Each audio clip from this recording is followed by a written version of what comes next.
Roads leading in were closed. Not even residents were allowed to go home. Sam Lockamy worried about his wife. Well, hopefully she's okay. She's not answering text, telephone, or Facebook Messenger. So hopefully she's inside the house and safe. Indeed she was. First responders circled the neighborhood sniffing around for any chlorine gas. If you have ever been to a swimming pool, that's what you're going to smell. It's the same exact smell, it'll just be a lot stronger. But no more chlorine gas was discovered outside, and crews were able to dissipate the chlorine inside the pumping station. And we are told that water service here in this neighborhood, and for that matter, wider Pelham, was never disrupted. We're live in Pelham tonight. Jeff Eliasoff, WVTM 13.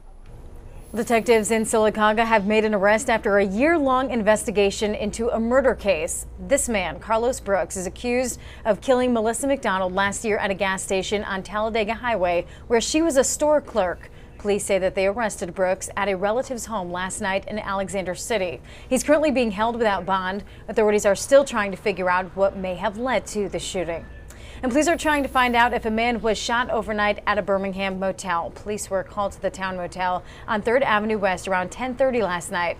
Well, initially they reported that one victim had a gunshot wound to the head, but when doctors examined his injuries at UAB, they say that he wasn't shot, but that he only had suffered a head injury. Doctors were set to perform a CT scan to determine what caused these injuries. Today, the search continues for a missing Troy woman on Smith Lake. Authorities tell us that they've been utilizing cadaver dogs to help search for Kelsey Starling.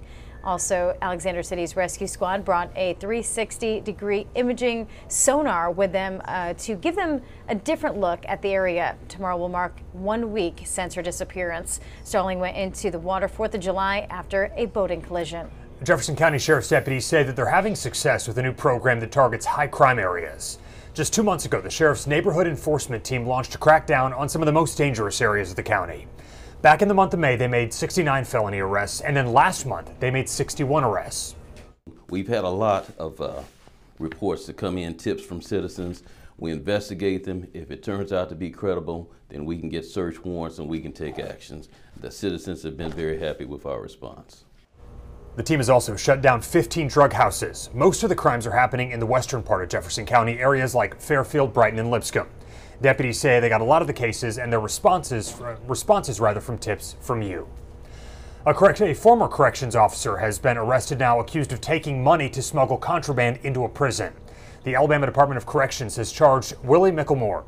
Officials say that he took money in exchange for smuggling contraband into the St. Clair Correctional Facility in Springville. Investigators say the DOC agents discovered evidence in his personal banking account of electronic transfers from an inmate. Micklemore has since resigned from his position. Now to a story we first brought you yesterday. Cats trapped in the walls of a Birmingham apartment complex. Yeah, so today we went back and followed up with renters after an overwhelming response from you. WVTM 13's Larissa Scott shows us how some tried to get the cats out. This is the sound LaSasha Millsap has heard coming from the walls of her Brook Highland Place apartment. When we're in the kitchen, you can hear it coming from like the wall here. And since we aired this story yesterday, her phone hasn't stopped ringing. Everybody wants to help and get these kittens out of here. One man even offered to take matters into his own hands. Somebody actually got in touch with us and thought maybe he could get in to get them. So he and Millsap found the crawl space around the building to try to find the cats. There was no way of getting the cats out without cutting a hole, which we did.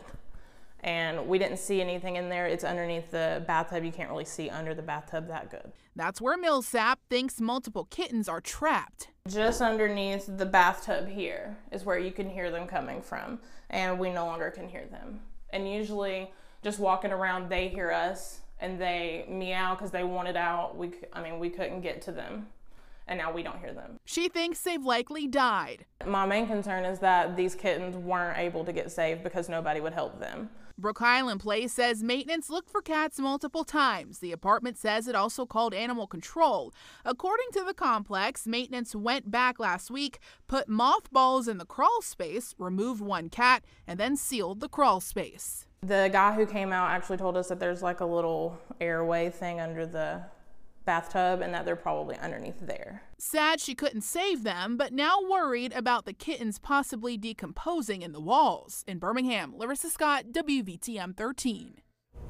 Toyota announced a major shift in its plans for the Mazda Toyota Manufacturing USA plant that's under construction in Huntsville. The Japanese automaker will abandon plans to produce Corollas, and instead the company says it will manufacture yet-to-be-announced SUVs. Toyota says that more information related to the SUV will be released at a later date. So a vacancy in the American Athletic Conference, or the AAC, could be creating a competition upgrade for UAB. UConn recently voted to leave the AAC to return to the Big East, and WVTM 13's John Papke talked to fans and city leaders about the potential impact on both the Blazers and Birmingham. Zuri Washington is a trainer for the Conference USA champion Blazer football team. But what if UAB were invited to join the American Athletic Conference? I definitely think it'll attract more people here, because then football will be a lot bigger on UAB's campus. UConn is leaving the AAC, creating an opening for a school like UAB to move up to the higher profile conference. Officially, Blazer AD Mark Ingram tells us to comment would be speculation and inappropriate. We are proud charter members of Conference USA. But City Councilor William Parker believes the door is open.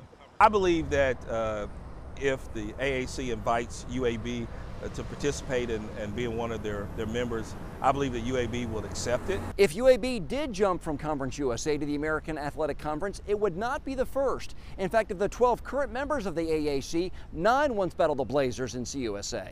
Parker says if UAB made the move, it would boost its conference revenue share by millions of dollars a year. And senior beach volleyball player Kenley Adams predicts bigger crowds to support teams like hers. Do you think it would draw more fans to the games? Potentially, yes. Yeah, if we were playing bigger name teams, yeah, I think it would. Which would also deliver a jolt to the Birmingham economy. In Birmingham, John Papke, WVTM 13.